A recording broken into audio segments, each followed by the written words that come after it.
it was pretty crazy that something that I wrote before I was even hired, just using my relationship and my knowledge and experience and feelings for the franchise, right? How that ended up becoming this Autobots theme that we now hear in the movie. That's phenomenal. It's like you're the And all spark of music, man. I love that. I'm the Um, all. That's I love that. Till all are one, baby. till all are one. Let's go.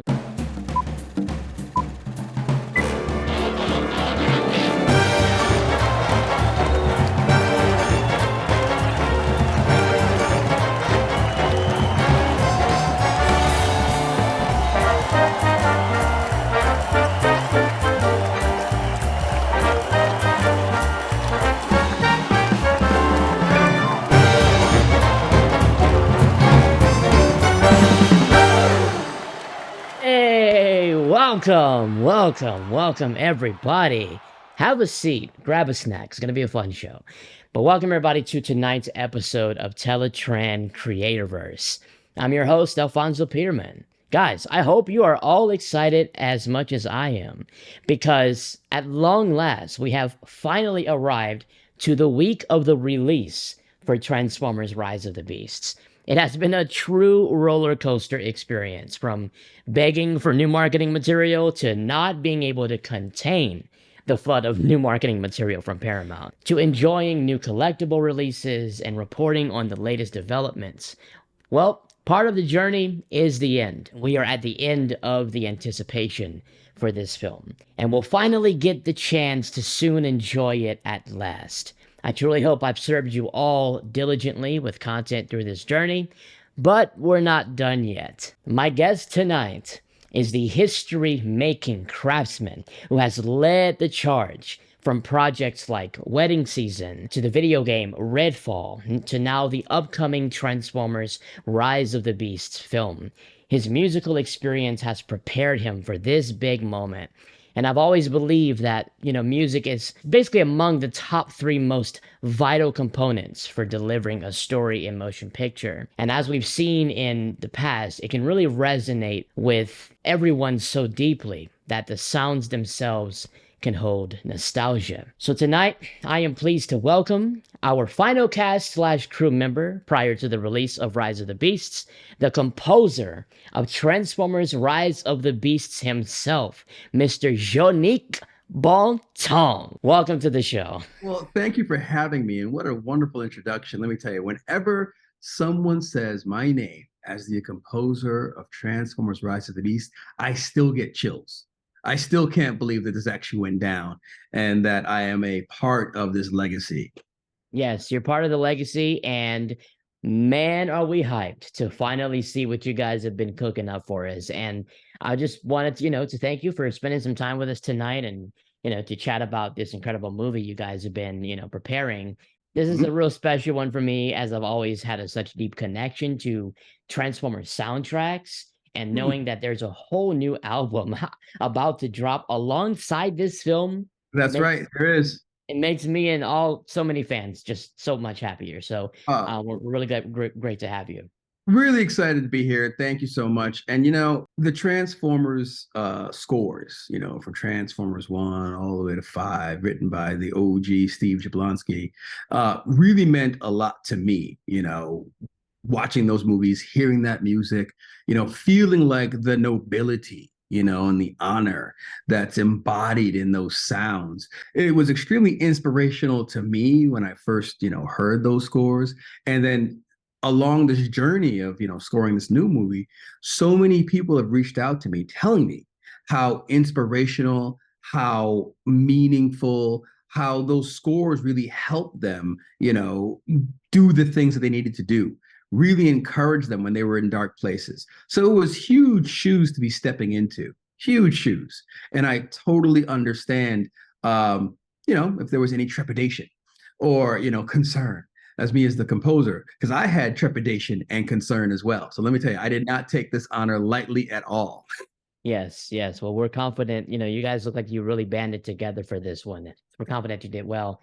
I've been following your posts on IG, and as you guys kind of went through the production of the score, and it was so nice to get a behind the scenes sneak peek as everything was Mm. unfolding. So thank you also for keeping fans in the loop and sharing some of those moments with us. Oh, it was my pleasure, my pleasure. Because, listen, I love the entire scoring process. It's a hard process and it can be challenging because you're really trying to create something that's meaningful to people, that resonates with the franchise, resonates with the fans, and is true to, the legacy of the story, of the world. But at the same time, I really wanted to give people a sense of all the stuff that we were doing, all the cool things that we were doing, to really sort of bring the score to life, and all the amazing musicians, legendary musicians that are lending their talents to bring the score to life. So I'm glad that people were tuning in and they enjoyed that content. There is more to come. We've got some other things that we're waiting a little bit to send out, but it'll be coming out shortly. And as you mentioned before, yes, there is a soundtrack that will be released with the movie. About an hour of music from the score is going to be sent out. So you'll be able to, after you watch the movie, you'll be able to relive those moments and relive those emotions through the original album. Fantastic. Oh, that makes me so happy. um, Now this is your first time leading, the composition effort for a live action Transformers project.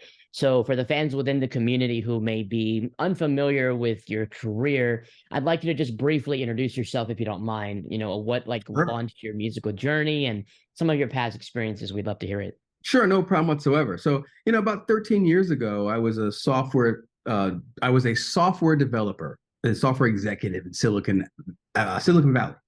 And I was, leading a division of HP. And I was like, do I still want to continue to do this?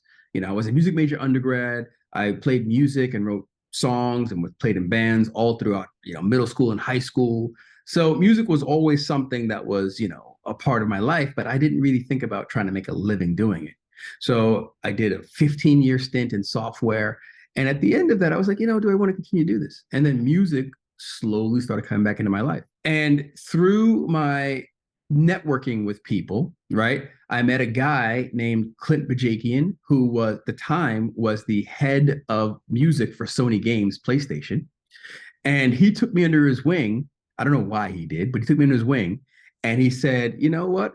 If you want to make this transition from software to, doing music for media, you're going to have to make some major changes in your life.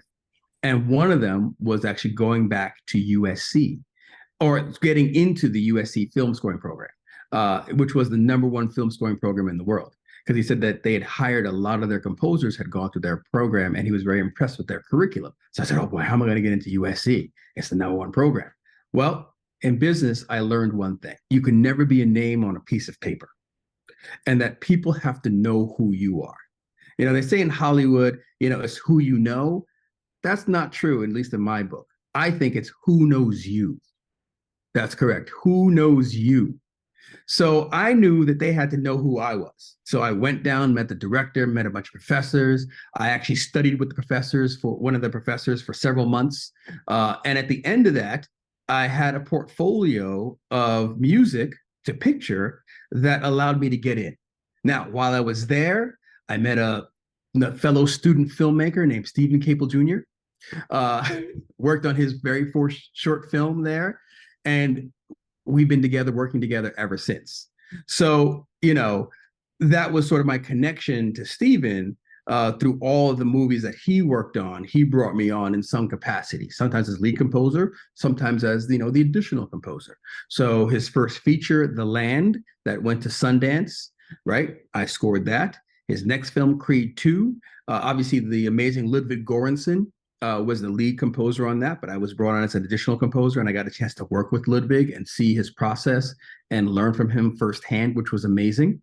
Then I was, while Stephen was off developing other things and sort of doing it, I went off and did a few other things on my own. I did the TV series 4400 for the CW. I worked on Wedding Season, a romantic comedy for Netflix with another composer named Rashid Kulkarni. I actually did another documentary. My Name was Paulie Murray, that actually won not won. I was nominated, didn't win. I was nominated for a Critics' Choice Doc Award for Best Score. So, I did quite a few things, along the way. But not a, major blockbuster film. So I really have to, be thankful and give thanks to, the Bonaventure Pictures and Paramount Pictures for giving me an opportunity to, be part of this. I recently met someone at a party, and she told me, you can have all the experience in the world, go to all the workshops in the world, go to all the education in the world, right? But the only way you become an A-level actor, get that A-list actor, because he was an actor, is having that A-list experience, because it's that experience that allows you to grow, right? You got to go into that crucible, have that opportunity to grow. So this was my A-list opportunity. And I tell you, it was hard. It was challenging, but I had a lot of fun. I worked with a lot of people that I love. And in the end, we are all very proud of the product, very proud of the score, very proud of the story, very proud of the movie. Very nice. That is absolutely excellent. And yeah, like I said in the opening monologue, so all of that prepared you for this moment, that experience is likely why they had so much confidence in you, and it's really great to see that you were able to put your best foot forward to deliver with this. Oh, absolutely. I mean, I was hired in November of 21 is when I was actually hired. And I started in earnest, let's just say January of 22. And we had our recording sessions in March and April of 23. So I was on this movie for a year and a half, which is not typical at all. And part of it was, the producers and the studio wanted me to have that best shot. So they said, let's get him on early.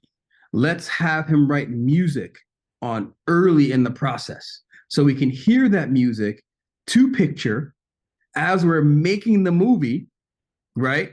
And then we can actually direct, right? And steer it, so we have time to, mold it and work with him to mold it, which was excellent. So that's what gave people the confidence. So we had time. And in one of the first screenings that we had, right, I had scored, the first 20 minutes of the movie. And that was out there for people to watch and see and get a sense of, what I could bring to the table. Now, I will tell you this. In that first 20 minutes, 3 of the cues are still the same. So that music final cut. Made it into the final. That's correct. That's awesome. Slight variations based on picture changes and things like that. But, that music actually stuck, which yes, and that gave, the producers and the studio confidence, that we will get to the finish line. Wow, that's incredible. That is so exciting. I can't wait to hear it. I'm such a big fan of like Transformers, like heroic, epic, like triumphant soundtracks, and robots and trumpets just go so much perfectly together. Oh yeah, we got a big brass section, because I don't know if you saw on Instagram stuff that we were able to record 25 brass players. Now, this has not been fact checked. But I've been told unofficially that's probably one of the largest brass sections, if not the largest brass section recorded in LA for a movie. That's what I'm talking about. That's what I'm talking about. Make some history, man. Oh yeah, so I think we had 12 horns. We had I have all of that. Yep. Oh, you got all that. 6 trombones. I got all that. Bass trombones, all that stuff. So we had and I think the first time ever recorded in the score, a tubax, which is a contrabass saxophone. And it's this gnarly instrument. Look it up, tubax, gnarly instrument, only created, I think, about 20 years ago. So it's a relatively new instrument. And it just has the most gnarly bass, brass blat. And when we have to get really aggressive with especially those sort of short brass hits, that thing just sings. And it adds this oh my goodness, lack of a better term, this gnarliness to the entire brass section. And we needed some aggression in the score. Oh yeah, because you're dealing with some big baddies in this one, man. We are dealing with some big baddies, so we had to bring the aggression. Awesome. That's phenomenal. And from the looks of it, from what you've shared with us, you guys brought the big guns in for this composition. I mean, for one of the sessions at Fox Studios, you shared this. You guys had, 12 horns, 9 trombones, 3 tubas, chimbassos for the brass sections, and then you've That's right. And don't also forget the tubas. and the dubacks, that big rumbler, yeah.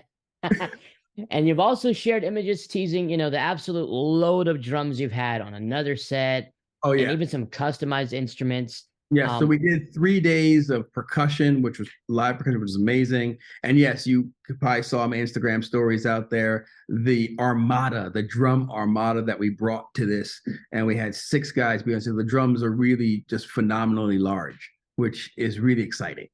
Yes, yes. And so what can you tell us about the scale of this production, and how does it relate to the enormous responsibility to try to match the grand scale of the movie that it's representing? Right. Talk about the scale of this entire production. It is a large production, and we talked already about the brass section and how big the brass section was. Our string section was also pretty large. It was around 50 players. On the string, yes, between violins, violas, cello, bass. We actually had 10 cellos, and 7 basses. So we had to bring that bass, had to bring that bottom end, and it is just creates such a massive sound. It's pretty amazing. We even this is actually kind of getting a little geeky. We even had some of the basses had normally a bass has 4 strings. Some of the basses had 5 strings. That means they could actually go down even lower than their low C. They can get down to a low B flat, and we use that as well.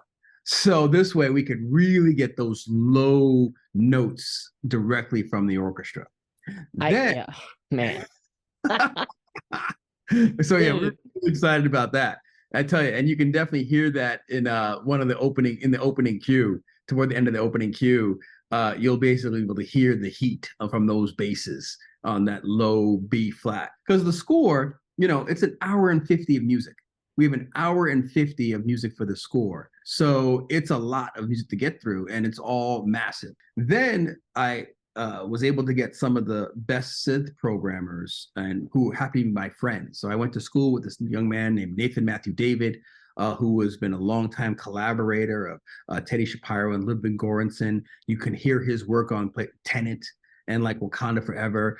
He was, one of the synth programmers, on that. And another guy named Anthony Baldino also worked on Wakanda Forever. And these guys, they really have some amazing synths. Nathan has a synth called the Nifonium. It's custom made. They're all built by hand. Only very few of them in the world. The thing has 24 tubes. So it's an analog synth, 24 tubes. And I think it takes about an hour to warm up. So he has to turn it on. It's got to wait an hour just to warm all those tubes up.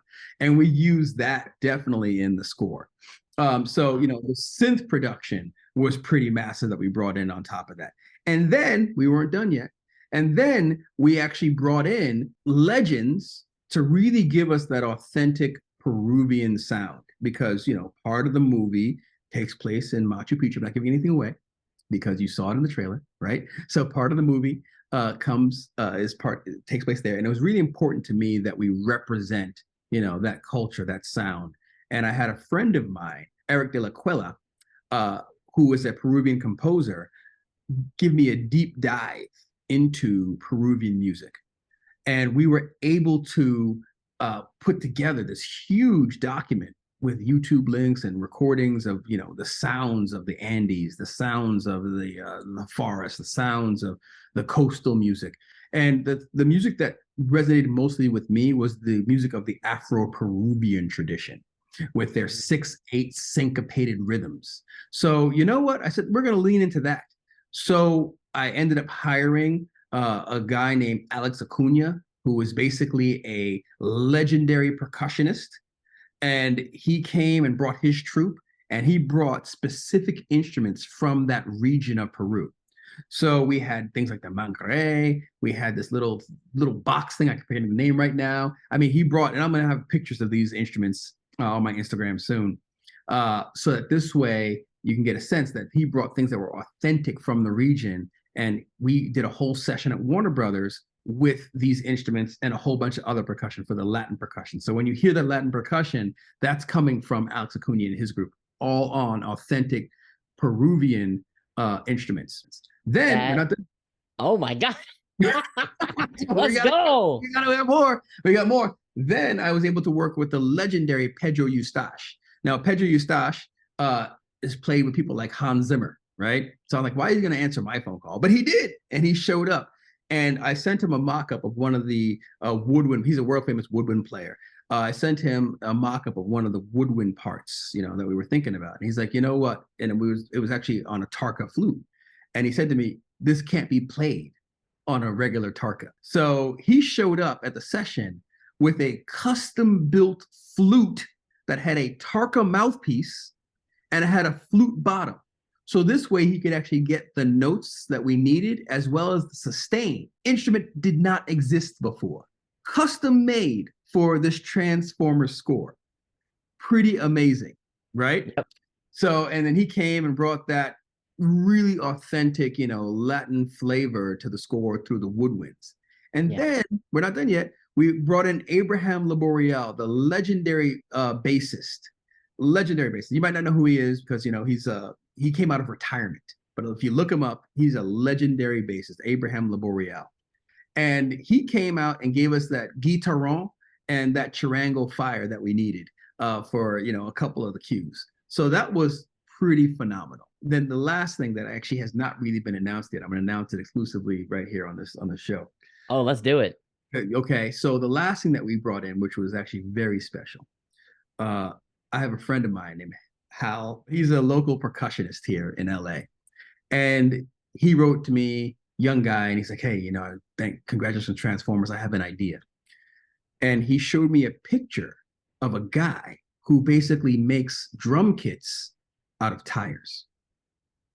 So he had commissioned an entire drum kit made out of tires. So it has the body, the skins of a drum, but the body is tires. And we created an entire kit made out of tires, bicycle tires, truck tires, go-kart tires. So this way we can really get like that authentic Autobots. And you'll hear him playing this drum kit on several cues when the Autobots are rolling through. So it's pretty phenomenal, right? What we were able That's absolutely extraordinary. What is going on over there? You guys went in. We went 2 feet in, dude. We're trying to bring the heat on this thing. So and That's so encouraging. Behind the scenes on that soon on my Instagram story. I'll put that out there so this way you can get a sense of what that sounded like and what that kit looked like. But it's very special. Dude, it doesn't exist. Had never been recorded before. So being its worldwide debut on this score. That speechless. Like I don't even know.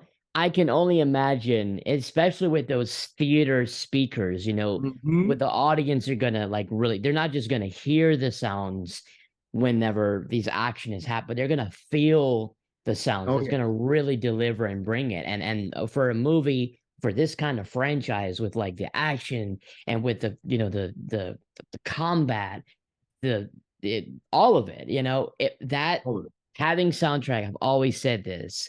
Even before this interview, I've always said, like the music carries the moment. The music is what delivers the presence of what's going on in the scene. If the music is not there, you may still feel that connection with what's going on, but it will not be in the same measure. And the fact that all that you just said is something that you guys prioritize, it's like you knew the importance going in. That's very encouraging for the band. Oh. Absolutely. And just to touch on one thing, as a film composer, I'm always thinking about music should be there to confirm, right, what you're seeing on screen. Obviously, the performance, the way it's edited, all those things are going to tell you, okay, what you should feel. The music then confirms what you should feel. So I make sure that I'm never ahead, right, of what's happening on screen, but I'm there to support what's happening on screen or potentially add a different layer, right? Or a different sort of idea or emotion to what's happening on screen.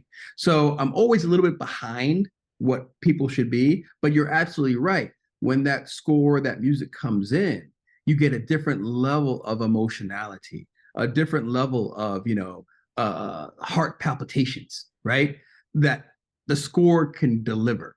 And again, we're there to support what's happening on screen and hopefully elevate it. Very nice. Now, during production, you shared an image, a behind the scenes image that literally almost broke the Transformers internet. Like this thing almost crashed our side of Twitter and Instagram. Like, you know, the app is okay. The Twitter and Instagram is fine. But our side almost just completely caught a heart attack. And that was you shot an image of you and the legendary composer Steve Jablonsky. That is right. First of all, thank you beyond words for, you know, connecting with him.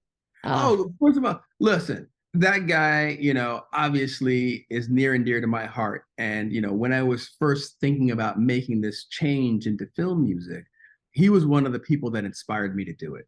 And, you know, I'd always see all these pictures of him, you know, in the scoring stage or this. And I was like, I want to do that one day. So to finally get a chance to meet him. So one of the producers, you know, during the process said, hey, we should connect you with Steve. I was like, yes, please connect me with Steve. Give that producer an award. That's right. A like the Nobel Peace Prize.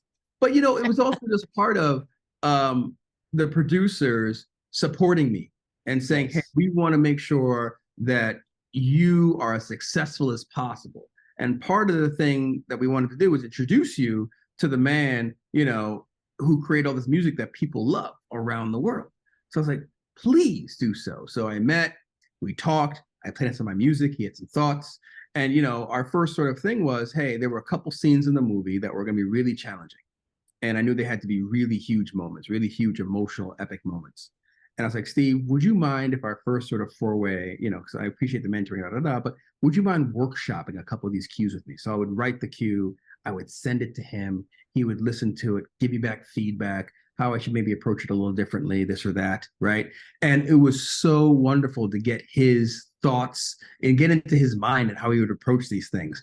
And it's specific because people can tell you a certain thing, but when they actually are sort of instructing you on how to create a thing, right, and giving you that feedback, that is invaluable. So we workshopped this cue. That cue is in the movie. People are going to love it because, you know, it is really emotional and delivers, you know, time and time again. I think people really enjoy it. And then, you know, we knew that we wanted to introduce some of the themes from the past movies in our movie. Pause. Okay. I didn't know if I could ask you that question. I have notes in case I wasn't able to ask that. I was waiting. You mean to tell me? Okay, I'm sorry. I didn't mean to interrupt you. Go ahead. No. It's fine. It's very exciting. It is very exciting. But I don't want to spoil too much, though. All I'm going to say is there is a nod.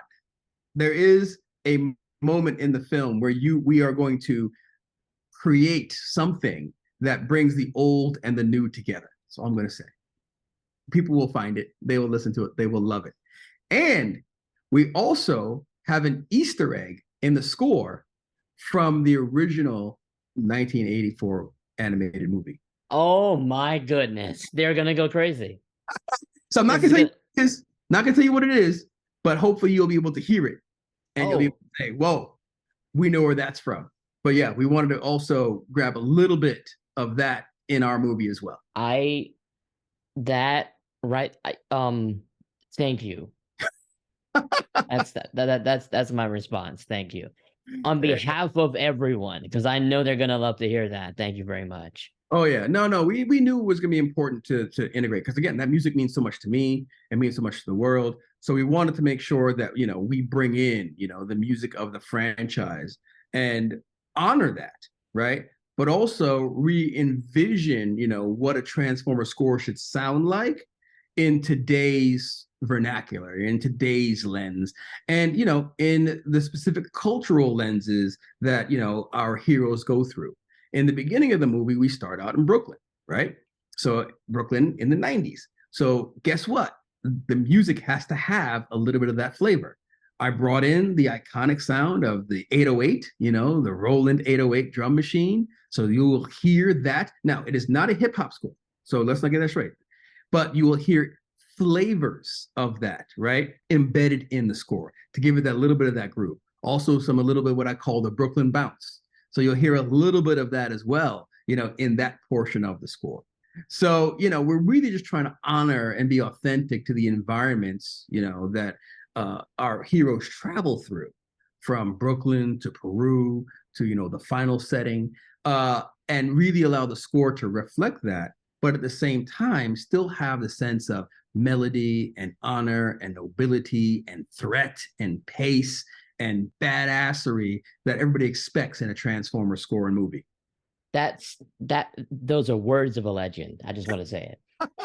And that you're literally hitting every single of my next questions, like as we go on, because that was my next question, the unique aspect of, the jungular ancient cultural score for like the Peruvian side, and then also the 90s funky kind of hip hop vibe for the urban side. My question for that was, did your team have to compose for both, which you've answered? And but I think the second part of that question I want to bring up is, was that a challenge to navigate between, or was it relatively easy to balance? No, it was, it was all part of the plan. So I think when I was first told about the story and the journey that folks were going on, again, as a, composer of color, right?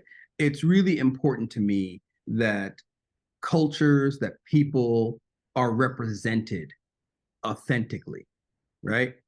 And that means I had to do the research to make sure that it was authentic. And I had to partner with people to make sure that it was authentic. Now, look, I'm a guy who grew up in New York in the 90s, right? So I understood that intrinsically. I grew up listening to Public Enemy, and KRS-One and Nas and all these things. This is the people that I grew up with. So I was very familiar with what that sound was, right? And, you could hear that in a lot of my past scores as well. So I had that part down. But again, in a Transformer score, this is not a hip hop score, but we wanted to make sure it had a little bit of that, again, that Brooklyn element to it. So we were able to integrate that. We already talked about the Peruvian side of things and how I partnered with several people to do that. And then when we're in a more sort of, let's just say, synthetic environment, toward the end of the film, that's where a lot of this synth work that I talked about with these two gentlemen, Anthony Baldino and Nathan Matthew David, they bring their talents. Because, look, as a film composer, my job is not to write and produce all the music by myself. My job is to have a vision for what the music is and to pull a team together and lead the team, right, to get the job done. No person can do this all by themselves. And I always want to make sure I shine a light to all the people that made things happen. Because you notice this interview, I haven't talked just about myself. I dropped a lot of names because there were a lot of people that supported me, supported the score, and poured their heart into this. And again, it's that concerted and group effort, right, that made the score what it is. That's extraordinary. And that's what I love about this particular production, from the scoring to the direction. The teamwork, the team effort, the commitment of everybody involved. That is a really good sign that a really good product is on the horizon. So we're really excited to see what you guys have in store for us. Oh man, we're excited for you to hear it. Excited for you to hear it and see it. Let me tell you. Absolutely. So one of the main creative processes of like developing new scores for major feature films that other composers have relied on is coming up with a central theme, right? And using that as a foundational element to build upon for like the entirety of the project. Was this kind of strategy used in Rise of the Beasts? And if so, how long did it take for yourself and the team to figure out what that central theme would actually be? Absolutely. So one of the things that I like to do is to create basically a piece of music away from picture that embodies what I think, what the directors told me the themes are, what the producers told me the themes are, the script has told me. What are the emotions? What are the ideas, right, behind that? And then the best way to sort of, I think, to coalesce all of that is to just write a piece of music. Just do it. And don't worry about, what's happening on screen yet. Just write music that's music's sake. And I always play that for folks. Say, well, do you hear your film in this music? So Rise of the Beast was no different. Wrote a whole bunch of music away from picture. I probably wrote about an hour, of music just away from picture. So that this way I could have different ideas for like, well, what is the Maximal going to be like? Or what do the Autobots sound like? What does, Scourge sound like? What does Unicron sound like? So this way I could actually start to pull these ideas together. What does Peru sound like? So putting these down as concrete pieces of music. And then what happens is once I have that, hopefully the production, says, hey, that sounds great. And I would play them for the director and for producers, and they would give me ideas and notes. And they say, that sounds great. I don't like that. I like this, like that. And we would sort of hone it. And then we would sort of end up with these themes, right? Then I would then start taking those themes and start putting them to picture. And, sometimes they work magically. Sometimes they fall apart and it doesn't work at all, right? But at least I've already gone through the process, right, of being able to, create this theme and then be able to figure out what's not working and then go back and change it or throw it out entirely, start differently. But, it's obviously easier to continue once you sort of started something, right? I always call it the tyranny of the blank page, right? Once you get past the tyranny of the blank page, then things start to flow. So yeah, I got you. Yeah. We ended up doing that. But I will say this. In the movie, you will hear a theme for the Autobots. And that theme was written as part of my original demo for the project. And yes, so before I was hired, when I found out that, Steven was hired to do the film, and the studio called and said, hey, we want to hear something from JB because we know that he and Steven work together. We want to, have a conversation. My agents were like, you don't have any music in your repertoire that sounds like Transformers. You need to go out and make some. So I said, okay. So based off of, my experience with Transformers and, my relationship with the franchise, I just wrote some music. Then we hired an I hired an orchestra. I paid for it here in town, recorded the whole thing, hired a cinematographer, an editor, and we put together this pitch video with all custom music for the franchise or for the movie. And we submitted that to the studio and the producers and Steven and everybody. One of the themes in that original demo ended up and stuck in the movie. So it was pretty crazy that something that I wrote before I was even hired, just using my relationship and my knowledge and experience and feelings for the franchise, right? How that ended up becoming this Autobots theme that we now hear in the movie. That is absolutely wild. I'm so glad. Now, when we hear it, we're going to say, hey, this was created out of complete originality. That is correct. That is correct. That's phenomenal. It's like you're the all-spark of music, man. I love that. I'm the all-spark. I love that. Till all are one, baby. Till all are one. Let's go. Now, you also got to collaborate with Tobe Nwigwe. So what kind of contribution has he had, working on the project, and what can you tell us about his role in the production? There is a section, in the movie where we wanted to do something a little bit different. So musically. So, Steven had a relationship with Tobe because obviously Tobe plays one of the characters, Reek, in the film. And obviously Tobe's an amazing musician and rapper. And I love his music so much. So Tobe and his team came up with, a song, an original song for the film. And we then, took the bones of that song and we turned it into a sequence, right? For a part of the film. So I don't want to ruin too much, but I will say that there is a major sequence in the film that is a collaboration between, Tobe did an amazing job of, putting that song together, for that sequence. And then me and my team, we took it and then wrote all of the orchestral parts around it and brought in some of the themes from the movie on top of it, made that the themes integrated that into the song. So it really felt like it was part of the score and the world, but it feels a little different, but still feels natural. And it's going to be pretty amazing when you actually see it to picture. And I'm really excited about it. So it sounds like you guys are cooking. I mean, you guys are like... Dude, we have been cooking for the past year and a half.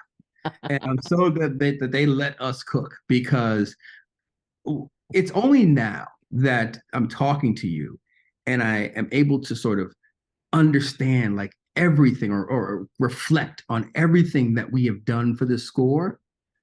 it's pretty epic. It's I'm epic. so glad you've had a moment of inflection because you deserve it. It's I know. truly something to be proud of, from the I sounds of am it. I am very proud of it. And again, I have to be thankful to Stephen Cable Jr. giving me the opportunity, Paramount Pictures, De Bonaventura Pictures, even Michael Bay, being able, not vetoing me, because he could have vetoed me, but he didn't. Everybody just gave me this opportunity because so proud of what we did because we really brought it on so many levels. So many I'm levels. so happy that Transformers got that kind of love and care because it really needs that for that kind of comeback for this film. Oh, no, absolutely. I mean, we're really trying to build something new for this next chapter. And we know that the fans deserve it. Honestly, the world really deserves it because it is, again, a movie I think that reflects our time, that reflects our struggles, right, as people. And we just keep it real. And we want to make sure that you can have a movie that is grounded, in today with today's issues, even though it's set in 94, but it's grounded in today. And it will still have all the epicness, all of the, adventure, right? All of the nobility, all of the sacrifice, all of the journey that we have come to know and love and expect for this franchise. Absolutely beautifully said. Thank you so much. Is there anything else you'd like to share with the fans of like, what to expect with the score or just in general with the film? Anything you want to say? Oh, you see, this is the part where you talk too much, you start spoiling stuff. Anything within reason. A couple things. One is I would love for you all to, like, again, listen out for the few things that we talked about. The tire kit for some of the Autobot sections. The little nod to the animated movie. Curious to see what you think about that. If you can pick that up. I would also, again, encourage you to listen to when the let's just say we have a reprisal of some of the old themes that come into the movie. So I think you're going to end up with a wonderful journey just through the score alone. And, as I said before, we're also releasing the score, alongside the movie June 9th. There is talk potentially of, so the score will come out June 9th. Just finished up On the same day. on the same day. The Oh, album let's go. on the same day. So look Fantastic. out for that. And, and well, I won't say that, but I Oh, will say, okay. I was like, hey, yo. I won't say that. But what I will say is, yes, it's coming out on June 9th. So you'll get a chance to listen to that. And, one of the themes that I'm actually most proud of is the Maximals theme. The Yes. Maximals. It is epic. It is big. It is badass. But it also has a tinge of nobility to it and kindness and gentleness.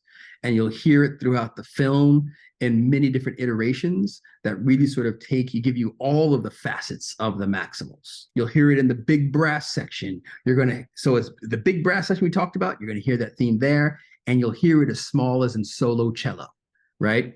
So it's going to be pretty amazing, the journey you're going to go on with the Maximals theme. Yes. Now, I didn't put this in my questions, but because you said that, it triggered another thought.